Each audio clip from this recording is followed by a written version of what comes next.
So when we think of accounting and bookkeeping, usually the first place we all go to is the accrual method. But guess what? The cash method is actually sometimes, well, more cost effective, and two, gives you 90% of what you really need to make those business decisions. Accounting 101, what is accrual? Well, accrual accounting is really all about recording revenue and expenses in the time frame that they occurred. That, at its basic, is accrual accounting. Yes, there's a million other things that go into it. Let's talk about your business. If you are a small, medium-sized business, and yeah, even if you do buy inventory, you can still be on a cash basis. But remember, there's no such thing as pure cash or pure accrual, practically speaking. Textbook, yes, the textbook makes a distinction between the two as if it's binary. You're either one or the other. But in reality, there is a combination. I'm going to give you an example. If you're a service-based business, a digital agency, an architect, right? You're paying your employees probably every week. And most of you do not accrue payroll. You actually recognize the expense in that week. As some months we're making money and other months we're not making money, even though the revenue is the same and the variance factor is payroll. I would say my experience is that 95% of companies actually record payroll on a cash basis, but yet they're recording their revenue on an accrual basis. How's that possible?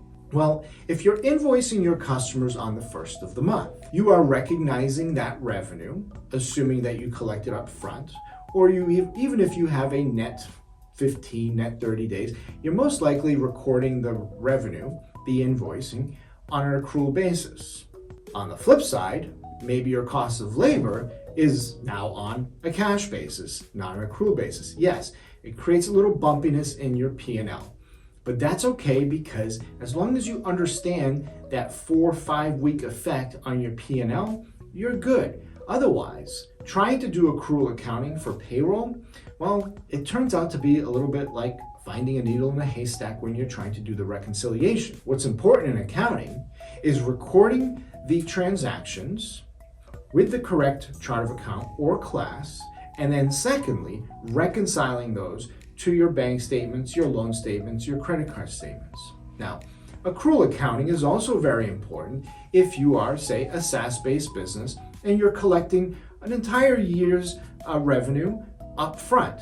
It could be on January 1st, it could be on, say, July 1st. If you're collecting $1,200 from your customers on July 1st and you're a SaaS-based business and you're performing that service month in, month out, you're going to want to go on an accrual basis. Maybe when you start, you stay on a cash basis, but at some point it's important to go on an accrual basis, because one of the things investors are looking for is the upfront cash. Think about that upfront cash as customers financing your business. And accrual accounting is perfect for that, because you begin to understand the leverage, the powerfulness of collecting money up front. Don't just write off cash. Don't just jump to accrual. You can actually have the best of both worlds and still keep your costs down. That was great. So thanks for watching. Please subscribe, leave us some feedback. Also, check out our website, growthlabfinancial.com. Again, subscribe so you can be notified for the next one.